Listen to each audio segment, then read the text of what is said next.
네, 애봉봉 안녕하세요. 주식의 소리의 애솔입니다. 저 두 번 봐도 좋은 거 맞으시죠?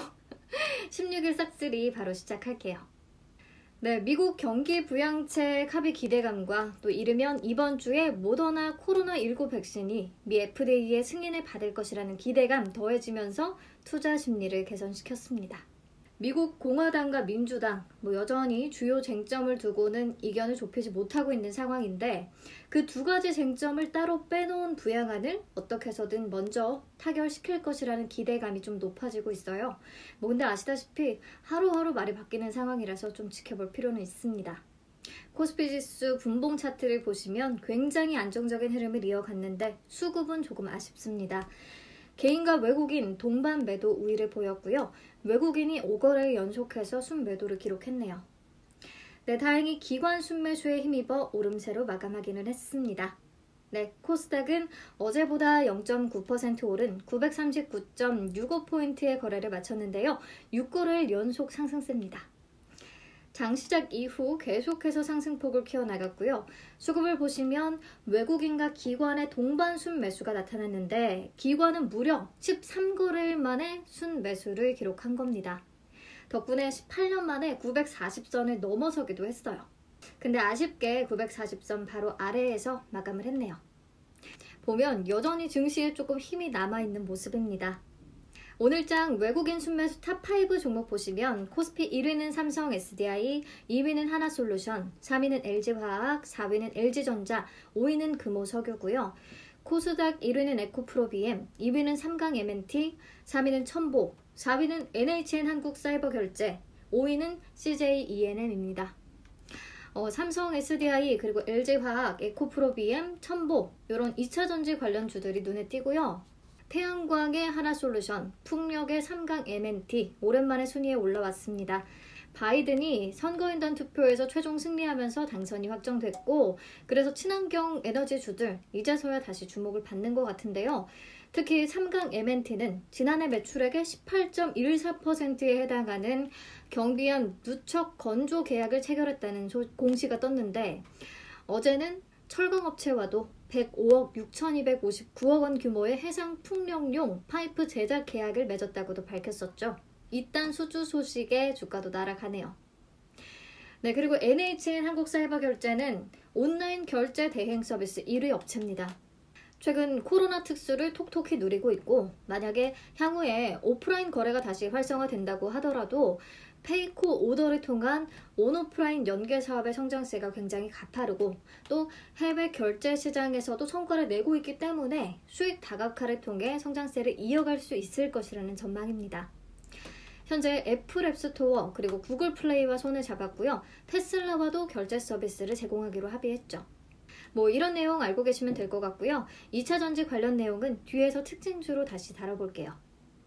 네, 넘어가서 기관 순매수 탑5 종목 보시면 코스피 1위는 삼성전자, 2위는 하나솔루션, 3위는 SK이노베이션, 4위는 금호석유, 5위는 LG이노텍, 그리고 코스닥 1위는 셀트리온 헬스케어, 2위는 펄어비스, 3위는 웹젠, 4위는 삼강 M&T, 5위는 E&D입니다. 코스피에서는 하나솔루션과 금호석유가 외국인과 겹치는 종목이고요. 코스닥에서는 삼강 M&T가 또 보이네요. 그래서 오늘은 화학업종 관련 내용 좀 짚고 가보도록 하겠습니다. 최근에 중국 생산자 물가지수가 회복세를 보이면서 경기 순환주에 관심이 쏠리고 있는데요. 그 중에서도 화학, 철강, 디스플레이에 관심을 가져야 한다는 분석이 많습니다. 왜냐하면 중국의 PPI, 이 생산자 물가지수 회복 국면에서는 이들 업종의 성과가 항상 좋았거든요. 그래프를 보시면 2016년 2월에 저점을 찍은 뒤에 계속 반등해서 2017년 2월에 고점을 기록한 바 있는데요. 이 기간 동안에 화학업종의 영업이익 추정치는 22.8%나 상승했고요. 철강은 10.1%, 디스플레이는 93.5%나 올랐습니다. 그렇다면 중국의 PPI 반등세가 과연 언제까지 지속될 것으로 예상이 되는가? 우선 2020년 5월 이후로는 꾸준히 반등하고 있고요. 코로나19 기저효과를 감안했을 때 내년 4월까지는 이 상승 흐름이 계속될 것이라는 예측이 나옵니다. 그렇다면 3개 업종 중에서는 어떤 업종이 가장 선호가 되는가? 화학과 철강 업종의 제품 마진이 큰 폭으로 개선될 것으로 전망이 되고 있는데요. 철강주는 이미 여러 번 얘기를 했기 때문에 오늘은 화학업종 얘기를 해보겠습니다. 화학업체들의 수익성이 좀 높아지려면 석유 화학 제품 가격에서 원가를 뺀 마진, 이것을 스프레드라고 하는데 이 스프레드가 올라가야 좋습니다. 정유사가 원유를 정제해서 나프타를 얻고요. 이 나프타를 가지고 화학업체들이 에틸렌이라는 원료를 만들어요. 그리고 이 에틸렌으로 폴리에틸렌, 폴리프로필렌 같은 석유 화학 제품을 만듭니다. 폴리에틸렌, 폴리프로필렌은 대부분의 포장용 필름, 일회용 용기 이런 곳에 쓰여요. 이 밖에도 다양한 제품군들이 있는데 대표적인 것만 말씀드린 거고요.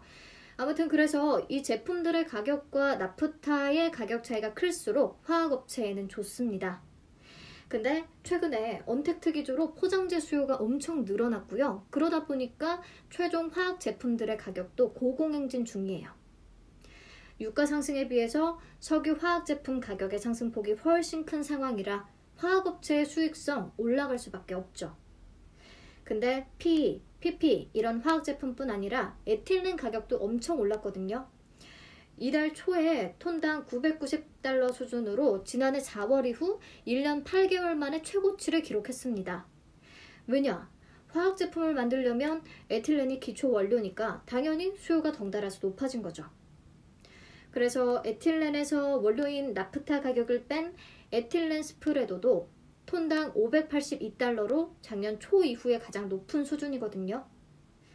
이 부분에서 우리가 관심 가져야 할 회사가 두 개 있는데 바로 LG화학과 롯데케미칼입니다. 이 두 개 회사는 에틸렌 생산 시설인 NCC, 이 나프타 분해 시설을 가동하는 업체예요. 근데 둘 다 공장에서 화재가 발생하면서 가동을 중단했었거든요. 내년 1분기부터 재가동에 들어간다고 하고요. 그렇게 되면 이 에틸렌 스프레드 확대의 수혜를 본격적으로 누릴 수 있는 거죠. 물론 공장 재가동으로 에틸렌 공급이 늘어나고 또 에틸렌으로 만들어지는 석유 화학 제품들의 공급도 늘어나게 되면 최종 가격이 지금보다 조금 낮아질 수는 있는데 코로나19 백신과 치료제 개발로 사태가 좀 반전이 된다면 경기가 살아나면서 수요 확대가 그만큼 더 두드러질 것으로 업계는 보고 있습니다. 이 수요가 가격 상승을 또다시 견인해 줄 것이라는 거죠. 네, 그리고 또 기대되는 기업 중에 하나가 금호석유화학인데요. 주력 제품 중에는 합성 고무인 MB 라텍스라는 것이 있어요. 이게 위생장갑이나 의료용 장갑의 소재로 쓰입니다. 코로나19 이후에 수요가 꾸준히 높은 수준으로 유지되고 있어요. 그럴 수밖에 없죠.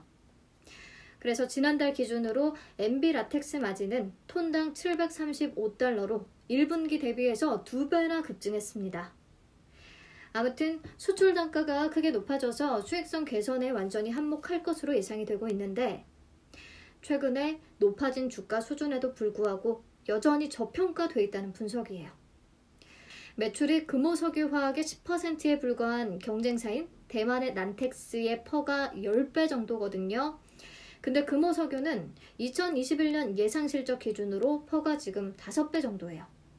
이런 저평가의 큰 이유 중에 하나는 아시아나항공 지분 감자 문제도 있을 것 같기는 한데 관련 불확실성이 제고되고 있기 때문에 2021년에는 주가와 실적 모두 사상 최대치까지 오를 것이라는 분석이 나옵니다. 그리고 여러분, 하나솔루션도 화학업체인 거 아시죠? 태양광으로 주목을 받고 있기는 하지만 태양광과 함께 이 화학 부문의 실적 개선도 기대되기 때문에 오늘 이렇게 더 주목받지 않았나 싶어요. 네, 넘어가서 오늘 장 특징주들 만나보도록 하겠습니다. 첫 번째 종목은 삼합 페인트입니다. 국내 연구진이 반도체 제조의 마지막 단계인 패키징 공정에 활용되는 에폭시 밀봉제를 국산화하는 데 성공했다고 하거든요. 에폭시 밀봉제는 반도체 칩을 열이나 습기로부터 보호하는 역할을 하는데 현재까지는 일본 의존도가 거의 87%에 달했어요. 근데 이번에 개발된 에폭시 소재는 일본산보다 열에 의해 팽창하는 성질을 훨씬 줄였다고 하고요. 그렇기 때문에 패키징 과정에서 일본산을 사용했을 때 부품 전체가 비는 불량 문제가 있었는데 이 부분을 좀 잡을 수 있지 않을까 기대가 되고 있습니다. 게다가 일본산 제품의 한계였던 12인치 이상의 대면적 패키징도 가능해서 앞으로 인공지능, 자율주행차 등에 필요한 고성능 반도체 제작에도 더욱 폭넓게 사용할 수 있을 것으로 예상이 됩니다. 현재 이 소재에 대한 국내 특허 14건과 미국, 일본, 중국, 유럽 등 해외 특허 28건을 등록한 상태인데요. 이 엄청난 기술을 사마페인트에 이전했다고 해요. 사마페인트는 현재 고순도, 고수율의 톤 단위 생산 시스템을 구축해 놓은 상황이라 신규 에폭시 수지 4종을 생산할 수 있는 상태라고 합니다. 일본 기업의 영향이 절대적인 반도체 소재 분야에서 기술적인 우위를 바꿀 수 있는 독보적인 원천 기술이 될 것으로 기대가 되고요. 앞으로 양산될 제품들이 시장에 성공적으로 출시되고 또 장착될 수 있었으면 좋겠습니다. 네, 다음 종목은 아이폰 관련주입니다. 언론에 따르면 애플이 내년 상반기에 아이폰 생산량을 최대 9,600만 대로 전년 대비해서 30% 증대시킬 계획이라고 합니다. 이를 위해서 애플이 하청 업체들에게 가장 최신 모델인 아이폰 12 시리즈부터 구형 모델인 아이폰 11 시리즈와 또 아이폰 SE 2세대 모델까지 총 9,500만에서 9,600만 대 가량을 주문한 것으로 알려집니다. 이런 소식에 간밤 뉴욕 증시에서 애플 주가가 5% 넘게 올랐죠. 아이폰의 대표 수혜주인 LG 이노텍을 비롯해서 YMT, 인터플렉스, 덕산 네오룩스 등 오늘 아이폰 관련 테마가 일제히 상승세를 기록했습니다. 네, 다음은 2차전지 양극재 테마입니다. 이 부분 조금 자세히 봐야 할 것 같아요. 최근 양극재 업체들이 잇따른 수주 소식을 전해오고 있죠. 포스코 케미칼이 지난 9일에 미국 제너럴 모터스와 LG 에너지 솔루션의 합작사인 얼티엄 셀즈의 양극재를 공급한다고 밝혔었고, 오늘은 LNF가 LG 에너지 솔루션에 1조 원이 넘는 규모의 차세대 배터리 양극재를 공급한다고 공시했어요. 보시면 계약 금액이 지난해 매출액의 464.37%에 달합니다. 근데 이번 공급 계약에 특히 주목해야 하는 이유는 LNF가 업계 최초로 차세대 배터리의 핵심 소재로 꼽히는 NCMA 양극재를 LG 에너지 솔루션에 공급하기 때문이에요. NCMA는 양극재를 구성하고 있는 원소인 니켈, 코발트, 망간, 알루미늄을 뜻하고요. 특히 니켈 함량이 90%에 달하면서 값비싼 코발트 비중은 5% 이하로 낮춘 것이 특징입니다. 코발트 대신해서 알루미늄을 첨가해 기존 제품과 같은 안정성은 유지를 했고요. 니켈 함량을 높여서 배터리의 에너지 밀도가 향상됐고 전기차 주행거리가 늘어난 것이 장점입니다. 중요한 건 이렇게 니켈 함량이 높은 NCMA 양극재를 개발해서 공급하고 이를 배터리로 상용화한 것이 모두 업계 최초거든요. 한국 배터리 업계의 기술력이 세계 최고임을 알리는 계약이기 때문에 더 의미가 깊은 거죠. 네, 특히 LNF는 최근 5만 톤 규모의 신규 NCMA 증서를 발표했는데 니켈 함량이 90% 이상이면서 원통형 전지에 탑재될 것으로 알려지고 있거든요. 현재로서는 전기차 메이커 중에 하이니켈 원통형 전지를 사용하는 것이 테슬라가 유일한 만큼 계속해서 LNF가 LG 에너지 솔루션과 대규모 공급 계약을 맺고 LG 에너지 솔루션이 배터리를 생산해서 테슬라에 공급할 것이다 라고 추정이 되었죠. 아마도 그럴 확률이 굉장히 높아 보입니다. 그리고 LG 에너지 솔루션이 또 테슬라 모델 Y의 물량 전량을 소주했잖아요. 공급해야 하는 배터리 물량이 크게 늘어나기 때문에 LNF를 통한 소재 확보에 나선 것이 아닐까 싶습니다. 기존에는 LNF와 중국 업체 양쪽에서 양극재 소재를 공급받았었는데 내년부터는 LNF 양극재로 전량 전환할 계획이라고 하네요. LNF의 매출 내년 중반 이후부터는 수백억 원씩 증가할 것이라는 전망입니다. 그래서 LNF와 같이 보면 좋은 종목 이전에도 한번 얘기를 하기는 했는데 세로닉스가 LNF의 모회사거든요. 지분 16.14%를 보유하고 있어요. 특수 관계인 것까지 포함을 하면 더 높아진다고 하네요. LNF의 오늘 시총이 2조가 넘는데요. 지분 가치만 계산을 해봐도 3,200억 원이 넘는 상황인 거죠. 근데 세로닉스의 오늘 시총이 1,360억 원이에요. 그러니까 지분 가치를 아직은 전혀 반영하지 못하고 있다는 평가입니다. LNF의 실적 성장에 따라서 세로닉스도 지분법 이익을 얻는 등 좀 수혜를 덩달아서 볼 것으로 기대가 됩니다. 네, 그리고 포스코 케미칼 관련주는 피닉스 소재, 웰크론한테, 코스모화학, E&D 정도로 꼽히고요. 지금 양극재 시장이 굉장히 주목을 받는 타이밍이기 때문에 종목들 다 봐두시면 좋을 것 같습니다. 네, 마지막 종목은 바이트론입니다. 최근에 모바일 기기의 전력 소모를 크게 줄여주는 신기술로 주목받는 LTPO, 저온 폴리옥사이드 디스플레이 적용이 확대되고 있는데요. 이와 관련해서 핵심 열 처리 기술을 보유한 비아트론의 수혜가 기대된다는 분석입니다. LTPO는 최근 출시된 갤럭시 노트 20 울트라 그리고 갤럭시 Z 폴드 2 모델에 적용된 바 있고요. 애플도 내년부터는 LTOP 이 디스플레이를 채용할 것으로 전해지고 있어요. 근데 비아트론이 최근에 국내 최초로 사면 열 처리 기술을 선보였고요. 중국 디스플레이 업체와는 수주를 진행 중에 있는 것으로 알려집니다. 국내에서는 LG 디스플레이뿐 아니라 삼성 디스플레이와도 적극적인 기술 협업을 추진 중이라고 하네요. 네, 종목 받으시면 좋을 것 같고요. 넘어가서 오늘장 거래량 급증 종목들 화면 통해서 한번 체크해 봐주시고요. 마지막으로 시간의 단일가 특징주들 보시면 오늘 종목이 꽤 많은데요. 우선 삼성전기가 내년에 애플 신형 아이폰에 잔망경식 폴디드 줌 카메라 공급을 확정했다고 합니다. 카메라 모듈과 부품 테마 내일 강할 것 같아요. 그리고 코로나19 관련주들은 난리통 속에 계속 눈에 띄네요.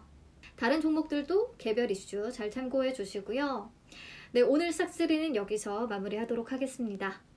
제가 어제 끝인사로 뾰로롱 했더니 다들 뭐가 못마땅하셨는지 댓글로 많은 의견들 남겨주셨더라고요. 근데 요즘에 대세인 임영웅 씨가 항상 건강하고 행복하자라는 의미로 건행 이렇게 인사하잖아요. 저도 대세가 되고 싶은 마음에 요거 한번 따라해 보려고요. 애봉봉님들 우리 건강하고 행복한 투자 합시다. 건행투. 내일 다시 만나요.